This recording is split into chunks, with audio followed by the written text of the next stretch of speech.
Oui, c'est ça, c'est ça. Mais c'est ça, c'est là-dessus, c'est ça, c'est ça ma position.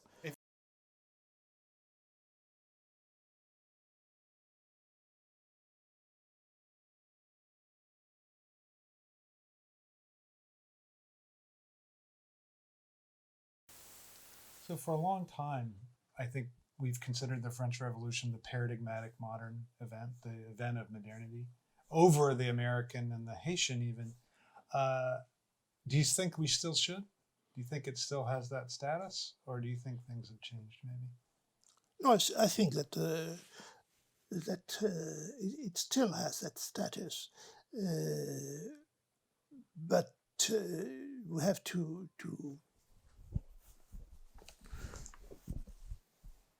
come to an agreement about the notion of modern and about the question whether we still are modern. I mean, like Bruno Latour. Yes, exactly. Yeah. I think, for instance, that you have to distinguish two things at least. One thing is the idea that modern politics should find its utmost accomplishment in the form of revolution. That's one statement. Right.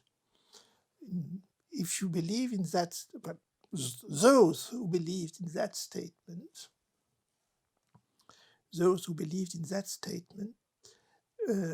thought that the first example of that accomplishment was given by the French Revolution. But that after that, you had a revolutionary tradition,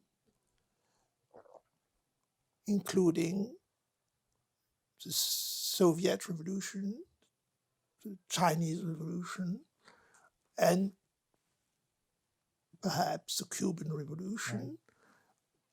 For instance, it's clear that Chavez believed that he himself belonged to that tradition. In Venezuela. In Venezuela. Yes. That's one question. And you have another question, which is French Revolution opens the period of modern times for politics. But that does not mean that revolution in itself, the revolutionary form, is in itself the utmost accomplishment of politics. Right. So you have to distinguish the two. Yes. The two statements. Uh-huh. So you may, for instance, reject the first statement, may consider that the revolutionary tradition is now obsolete, that the destruction, the self-destruction of USSR, right. the self-transformation of communist China in a capitalistic and imperialist country, the obvious accommodation of Cuba with the United States, the obvious failure of the Chavism, that all that proves that a revolutionary tradition, and it was conceived, does not work. Right. Does not work in the terms it was defined.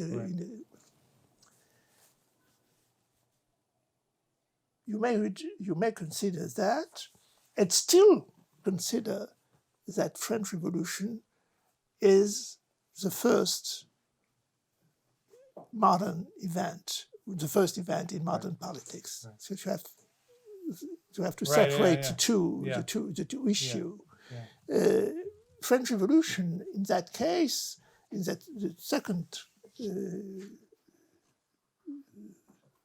position, is relevant not as revolution only, but as a creator of a new type of society. A society where the notion of order, various orders like aristocracy, bourgeoisie, church, and so on, become less and less relevant as opposed to the notion of class, Right. or of social class, let's say middle class, lower middle class, and middle class, and so on and so on. In fact, everyone today talks about middle class or lower class. And Claims to be part of the middle class. Yes. And that means that everyone thinks that there are other classes than the middle class. Right. If they don't think that, then there is no sense in talking about middle class. Right. But the reality of class, not defined in terms of birth, belong to nobility by birth, not defined in terms of belonging to a certain institution, like church, for instance. This notion of class, whether or not it is defined in terms of Marxist economic basis or in other terms, the notion of class had no meaning at all before the society that French Revolution created. Interesting, because I thought you were going to say that the French Revolution destroyed that notion of class. But what you're saying is it actually gave birth to that notion of course, of class. It gave birth to that notion.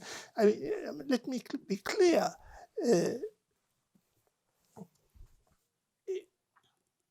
In the Ancien Régime, French monarchy, you had what was called ordre, order. You belong to these orders in virtue of your birth. You belong to nobility in terms of birth. You belong to bourgeoisie in terms of birth. You belong to church in terms of satisfying certain criteria of belonging that are in fact defined by the church, Catholic, in that case, Catholic Church. Right. The same thing was true in England. In England, you had nobility, and you had bourgeoisie, merchant bourgeoisie. You had a church. You belong to the Anglican Church if you satisfy to certain criteria that were, in fact, exams. You had to go to Oxford and Cambridge, and to so that order is distinct from class in the sense that the French Revolution gives birth to it. Well, because it gives us a sense of class difference. It is different because a class, you may belong to a class when you are born. But you can leave it. You can leave it. Yeah. You can. It's not the fact that you're not born in middle class in the same way you're born noble. Right. So so the idea that tradition weighs on is totally determinative. That is a pre-modern idea. Yeah. And the French Revolution, because of the way mobilizes class breaks with that idea. So that is the break that it inaugurates. Well, it makes orders disappear. Makes orders disappear, makes class appear. Yes. Okay. So Yes. I in your book, Relire the Revolution, which I think is an amazing book, I wonder, like, you take issue, you, along with a lot of people that on the left, take issue with Arendt's attempt to displace the French Revolution in favor of the American. And her point is, if you look at what resulted from it, that the American actually has much more long-lasting effects, right? It was able to inaugurate a politics. But your sense, I think, is that the superiority of the French is due to what it is able to eliminate. That it eliminates order in the way that the American didn't eliminate it. Is that right? Or? Well, to some extent, I would be more precise than that. I would say that all societies that, generally speaking, we consider as modern are class societies. Okay. Even in USSR, was not modern, completely modern in that sense, simply because of the fact that the children of the members of the party, they were born into a certain privilege. A certain privilege. Right. And so I would say that without thinking about it, everyone says, for instance, that in China, something like a middle class is arising. But if that's true, maybe it's true, that means that we consider spontaneously that the arising of a certain class is the criterion for modernization, for social modernization. So that's why we think China is modern. Exactly. Because a class has arisen. Yes, exactly. And of course, that means... Couldn't you say that about... That seems more true of the United States than of anything. Right? Yes, but it wasn't true at the beginning. My criticism of Hannah Arendt is that she plays with chronology. What revolutionary is a American Revolution created is not a new society. Would you say this is what I would say, that it's only in 1865 that the real revolution occurred, that is, that eliminated slavery? Exactly, right? Exactly. I would say, well, for my criticism is that Hannah Arendt takes as granted the fact that the Constitution remains the same. But that's not true. Right. The amendments change it fundamentally. Right. Of course. Right. Of course. It's not, after all, it changed when slavery was completely banned, right. But it changed also factually when Franklin Roosevelt was reelected 3 times. Right. That was a possibility that had never occurred. Right. But this, when it appeared, they amended the Constitution. So the Constitution changed nature. Right. I mean, it became very, very close to a parliamentary monarchy. Right. In fact, of course, not hereditary, but nevertheless, right.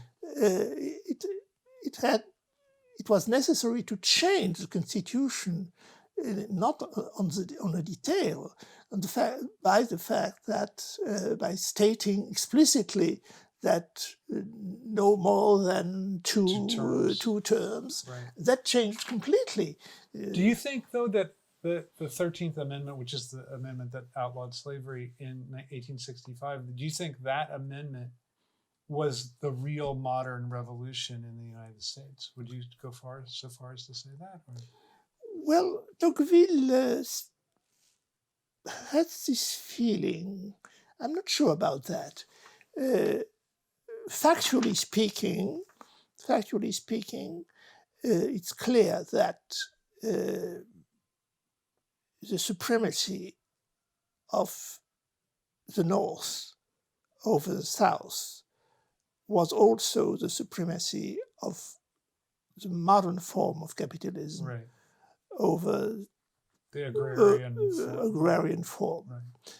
And so it doesn't make disappear the agrarian form, but it co-opts it integrates it into itself. Yeah. That's one thing. The other thing, and it doesn't appear in, well, it appears in a legislative text, but not in the Constitution. It's the so-called solution of the Indian problems. Right. At least the end of the Indian Wars. But the Indian Wars have lasted a century. Right, until the end of the 19th century. Yes. Right. It seems to me that the creation of a state by the American Revolution, of a state, the frontiers of which are constantly changing. A state where slavery begins by being allowed and then is abolished, and a state that is in a constant state of war. Yeah. But that cannot be considered a paradigmatic revolution. No. Right. It cannot be a paradigm. It's funny that because Arendt sees it as creating a much more peaceful afterlife than the French Revolution, which is very strange, isn't it? Yes, that means that she doesn't take into account at least the Indian Wars. Right. Well, I think on issues of race, I think she's very not always on. No, that's clear. That it was a sort of blind spot, I guess. Blind spot for her, yes. But nevertheless, from a purely factual point of view, the duration of the Indian Wars is something that is striking, really. Right. Really right, 130 years. Yes. Right. Yes. Right, exactly. And it was not considered as a detail by people at that time. I don't think Arendt even mentions it No. on Revolution. No. I'm not even sure she mentions slavery very often, does she? No, she alludes to just like do you know that the U.S. Constitution has no exact mention of slavery? It's just these three vague allusions to it. But, yes. Yeah. No, it's clear that she has a sort of reading of the Constitution as a sort of self-sufficient text, but no Constitution is a self-sufficient text. I mean, that's a dream, really, and it's very interesting and striking. She constantly underlines the importance of Burke and the fact that Burke is right, essentially. About France, about the French Revolution. Yes, yes, about French Revolution, but also in general about the fact that liberty is something that cannot be defined by texts, by concepts, but is born through the natural evolution. Right. Well, that's strange, because if you think, it's not true that the creation of the United States was thought as a natural evolution. The beginning of the movement, when Benjamin Franklin said, well, we never thought of leaving the right. That just happened along the way. Exactly. Right. So there's nothing natural in the evolution. It's something that is connected with the war, and the fact that the war was to some extent an episode of the French-English War. Right. The French-Indian War, yeah.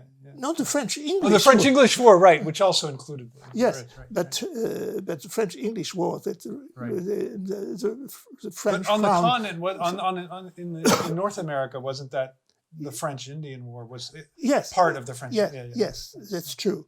That's true. But the fact that Lafayette and the French crown supported the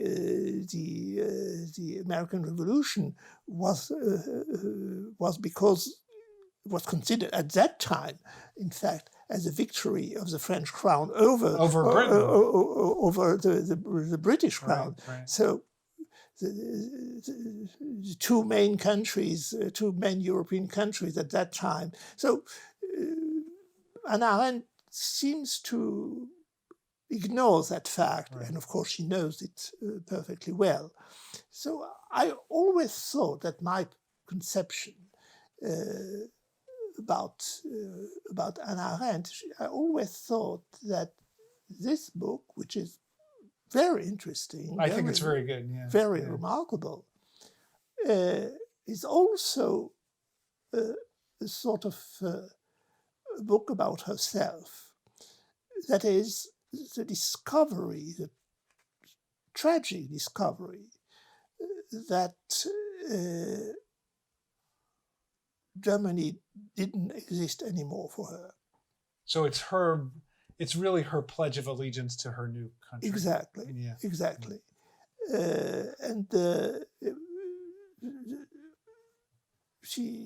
When she was in Germany, the first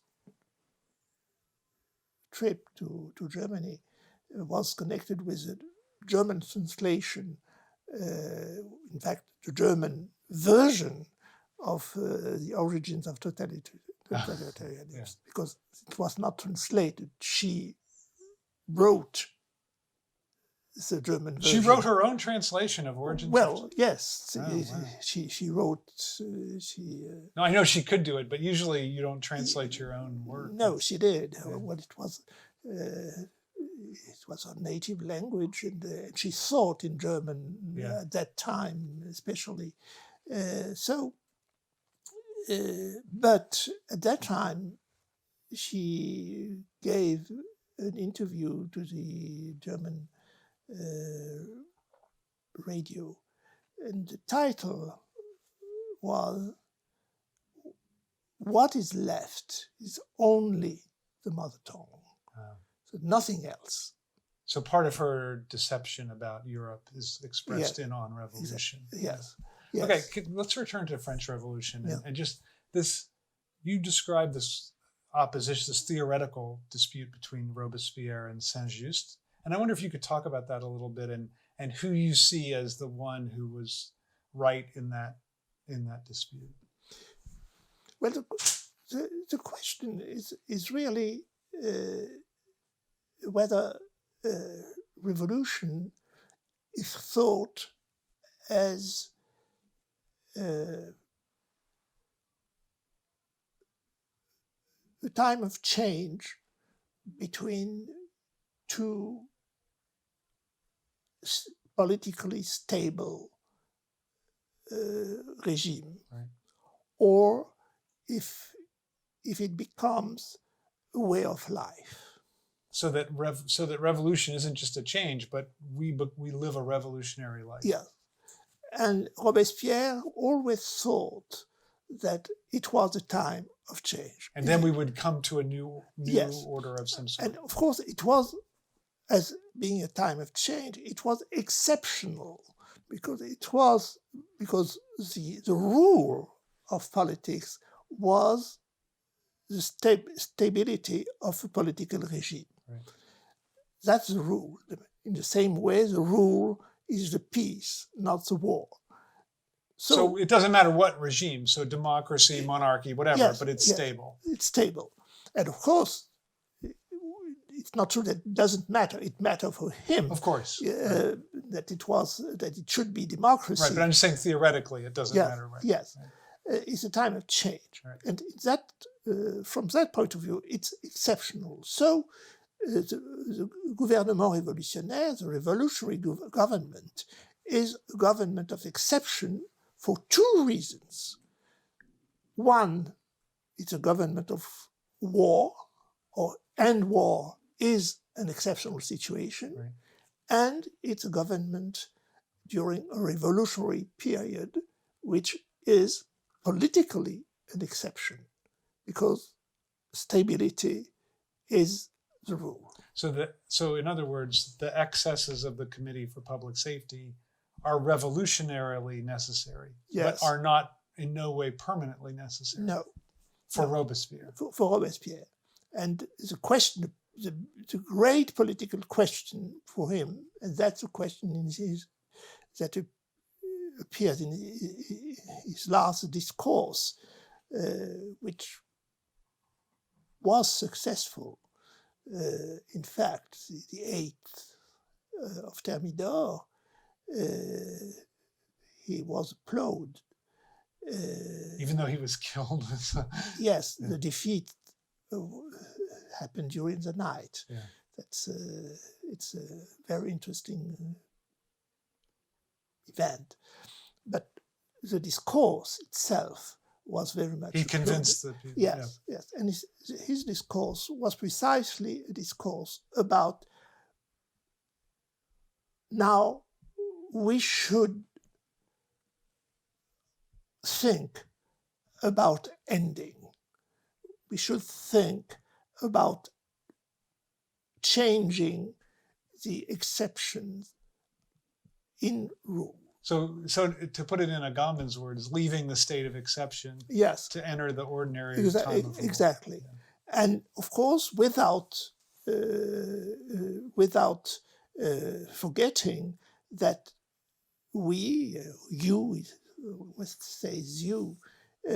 you have already achieved a lot of things that no antique democracy has achieved. Right. So if you compare to antique democracies that were stable regimes, even though you speaks to the assembly, you are in an exceptional situation, you have already achieved more.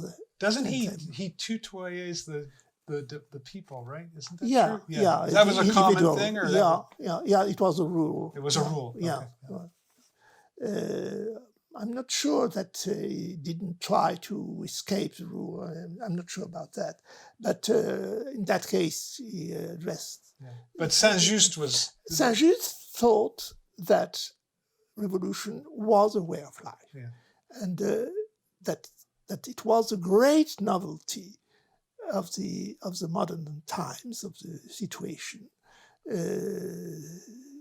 That for the first time in history, French Revolution created a situation where revolution could become a permanent way of life. So Saint-Just was Trotsky avant la lettre. Well, I'm not sure that permanent has exactly the same meaning. Right, no, I understand. I'm just making a joke.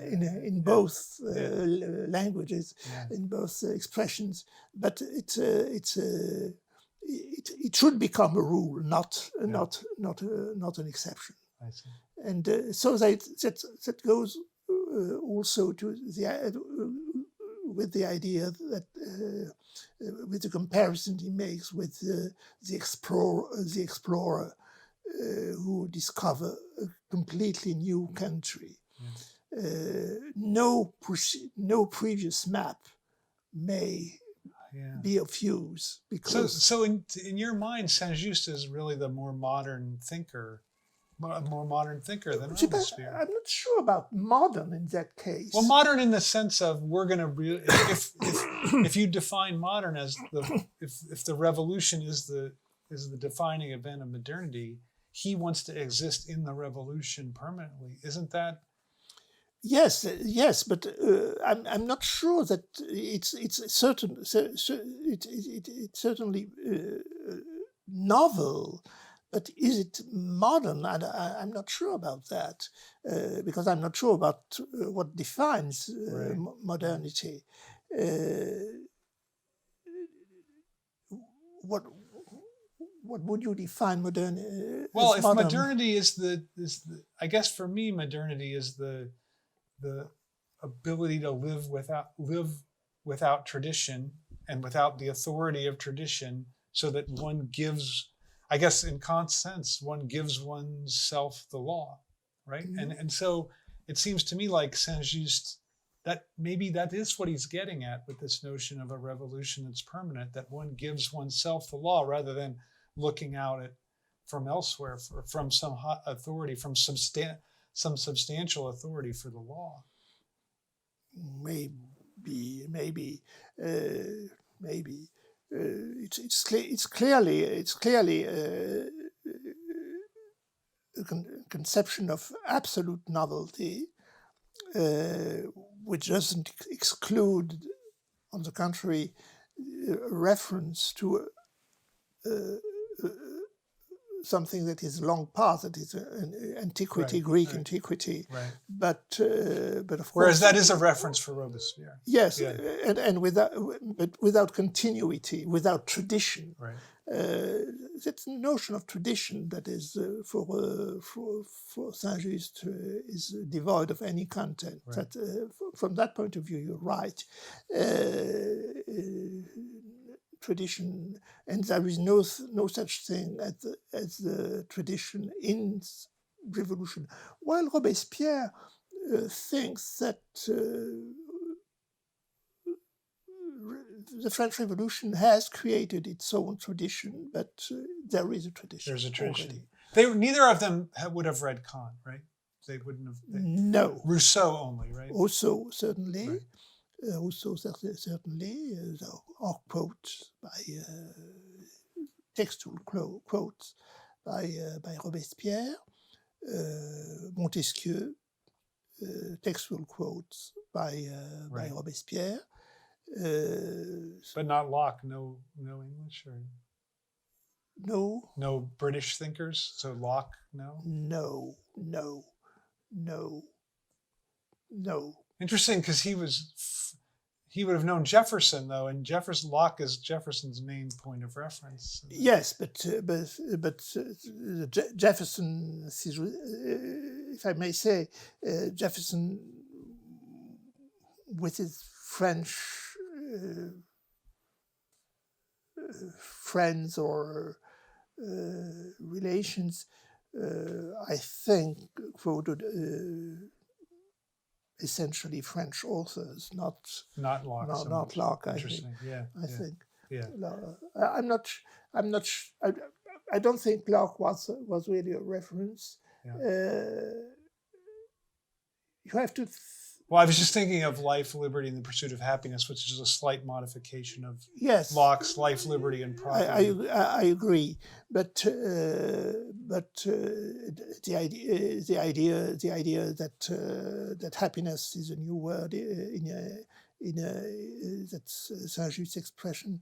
Le bonheur est une idée nouvelle en Europe. Right. Happiness is a new idea in Europe. I wonder if that influenced Jefferson. That's possible. Yeah, that's possible. At least it's an influence of the American Revolution. No doubt about that. That's interesting. But with very different consequences, and because the situation was completely different. Right. Uh, Can I ask a final question about Robespierre?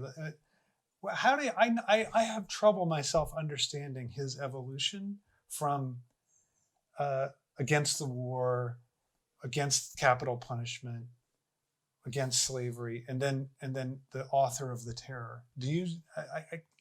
Can you help me just get through that? How he moves from one? That's the question of precisely what I mentioned previously, the notion of exceptional situation.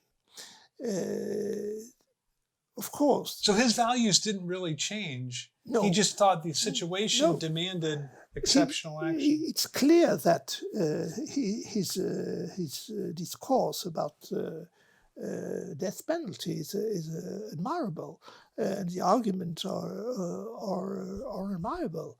And I think that's what 1791 or even later. Don't remember exactly. Okay. But what he's talking about is the regular situation, the rule.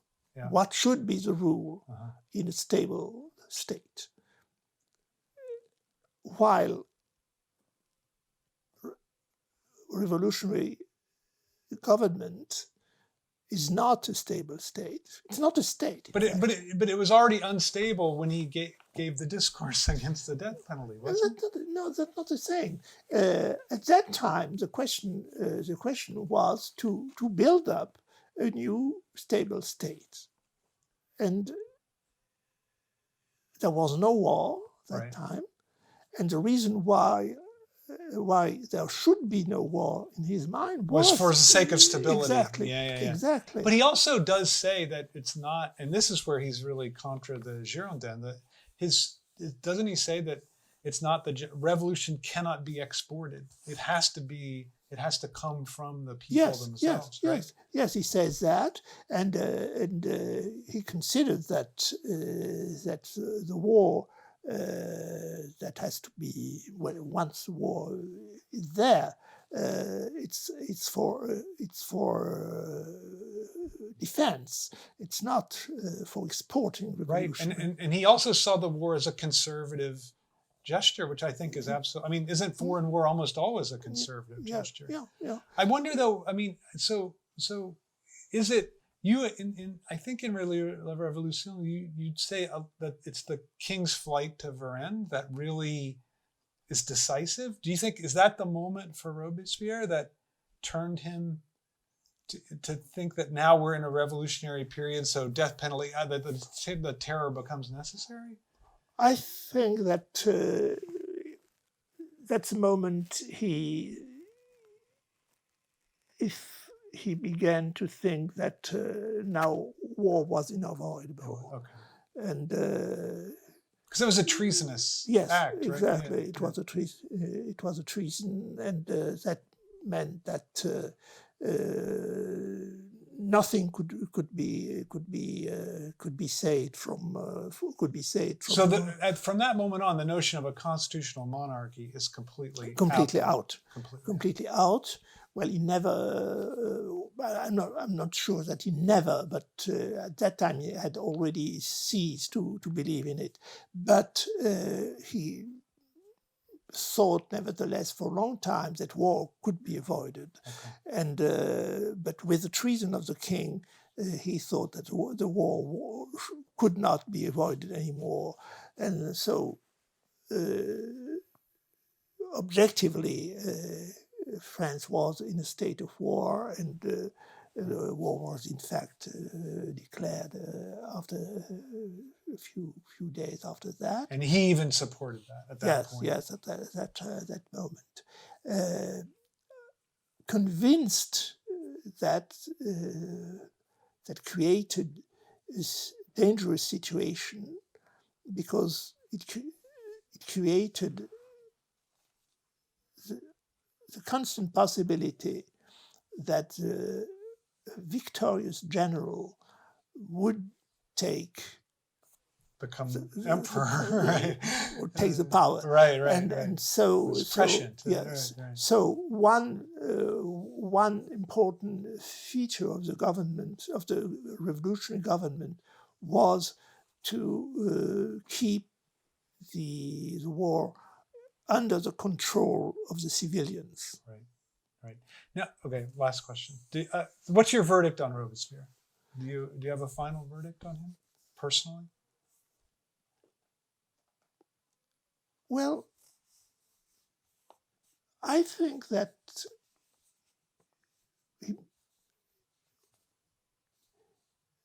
he made two mistakes. Well, one mistake, or mistake may be not the right word. One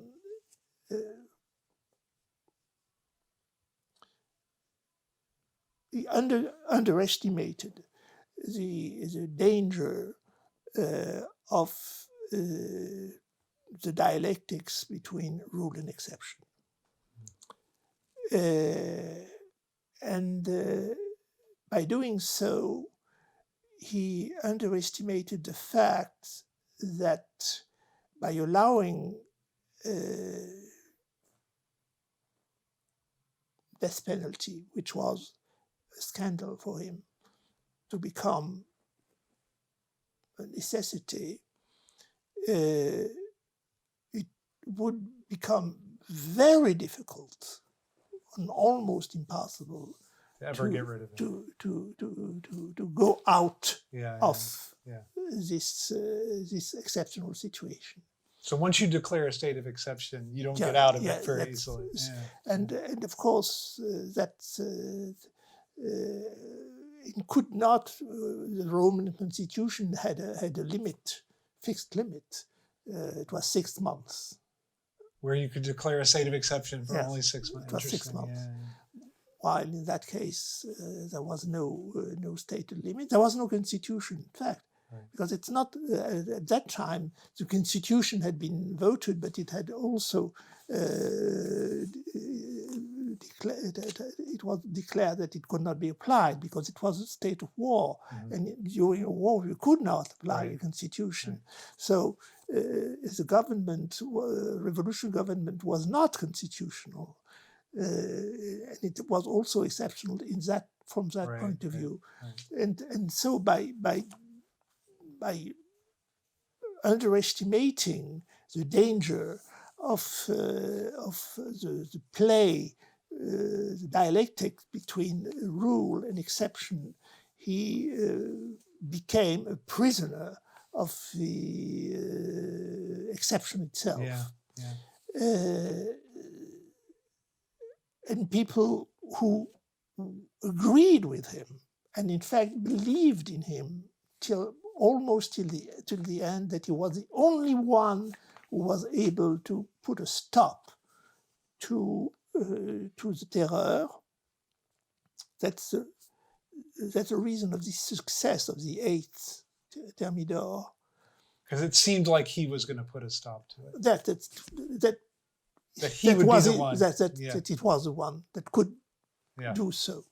And people who believed that he could do so became convinced during the night that he wasn't going to do it. Yes, that he wasn't going to do it. That every one of them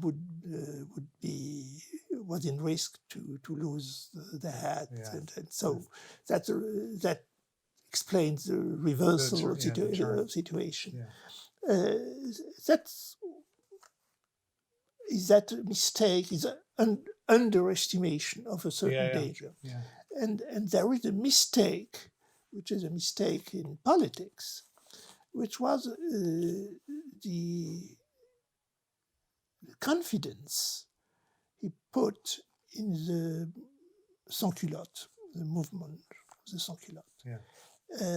That is a real mistake, because the sans-culottes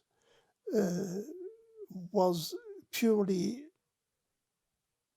urban and almost purely Parisian,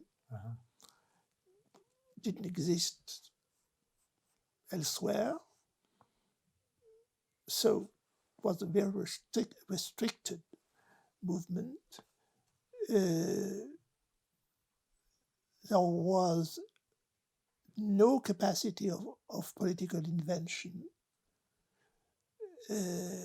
And so he was the one who put, in fact, in the head of the sans-culottes political ideas, but of course he didn't receive anything back from that. back. Yeah. And that was a mistake. That was a mistake. And so, nevertheless, there was something that he achieved, not exactly as he wanted to achieve it, but nevertheless he achieved it, and that's something that it's insufficiently underlined. France, post-revolutionary France, was almost the only European country where the agrarian problem had been solved. Thanks to him. Thanks to French Revolution in general, and to him in particular. And he did end slavery too. He did end slavery, and he worked for the possibility for those who worked the earth to be owner of the earth. Not to the extent he wanted to, because his technical solution was not completely accepted. It was a very intelligent solution, but nevertheless, Great Britain had a great problem of agricultural problem. Italy is still, southern Italy has still not solved the problem. And Germany had for a long time. Soviet Union. So it's strange that something so obvious should not be underlined. And in the United States, I'm not sure. Well, it was solved by conquest. In fact. Right. Okay. All right. Thank you so much. Okay.